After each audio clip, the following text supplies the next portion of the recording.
वारीचा घेतला पावलांनी आम्हा वाळवंटी तुझी सावली गळा भेट घेण्या भीमेची निघाली तुझ्या नाम घोषात इंद्रायणी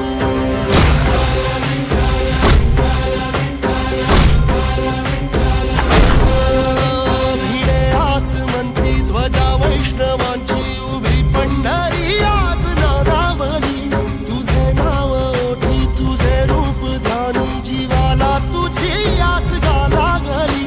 जरी बाप साऱ्या जगाचा परी